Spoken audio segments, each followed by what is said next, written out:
Hey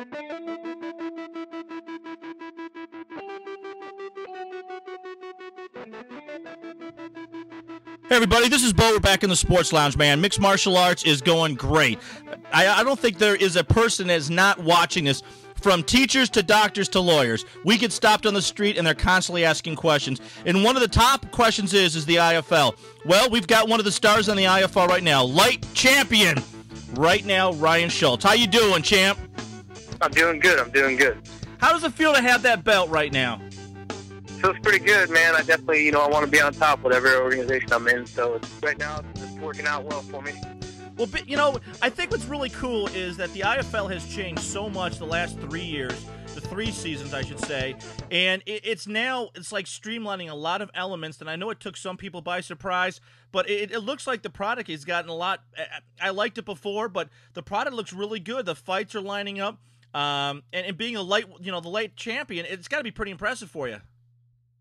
Yeah. I think everything's going pretty well right now. I think they've always had a pretty good product. I think they're just tightening some things up, and I think it's running smoother. Absolutely.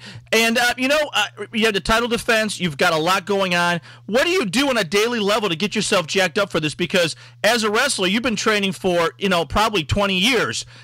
It seems like. And now that you're a lightweight champion, it's got to be how do you get yourself jacked up every day for this? I think it's just trying to improve myself, more so than trying to beat every opponent.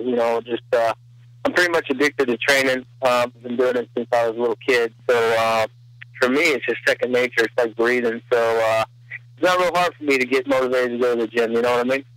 Yeah, and I can see that, but I think a lot of us who are armchair guys who trained back in the 20s, maybe the 30s, we started having families, and you know what? I haven't seen a dumbbell in I think 12 years, and yeah.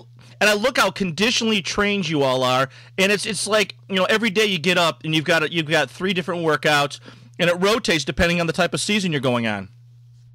Right. It's intense, but you also got to realize, somebody else is training that hard trying to beat you up. So, it's kind of a motivator right there in itself to know that you better get in there and outwork them, so it all pays out for you in the end. So, for me, that's pretty much my motivation is I don't want to be beat, so, I got to out-train them. And right now, we're reading the bio. We had a chance to watch the fight with, the gun, John Gunderson. And when you go that deep in a fight, how do you take a couple of days off to get yourself rested up, or do you immediately just drop back into it? I was actually right back in the gym as soon as it was over.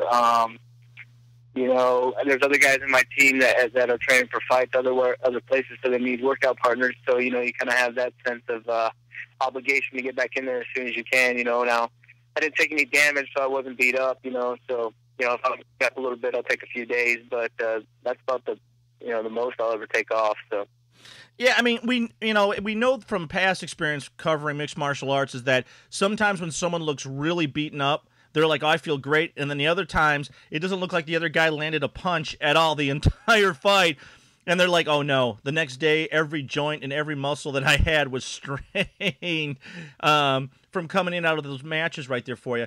And in the IFL, you also have a lot of matches that are scheduled throughout the year. I know last year it was a big-time schedule. You got a month on, month off, nonstop throughout the year. That's got to be sometimes wear and tearing on you.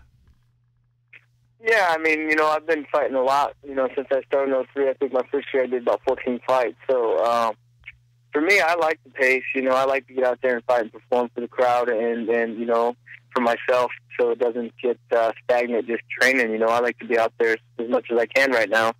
There's a window in this sport, so I want to get as many fights in as I can. Now, Ryan, what was the biggest thing in your life that made this all happen for you? What was that one thing that struck the match and just drove you to this? I read your bio, and you got sabotaged by some friends that actually turned out to be a good thing. But what was that thing that really lit your fireworks? I don't know if it's one thing. I think getting beat up for the first time really kind of set me off a little bit, kind of set the pace. When I first moved out here, I lost the fight, and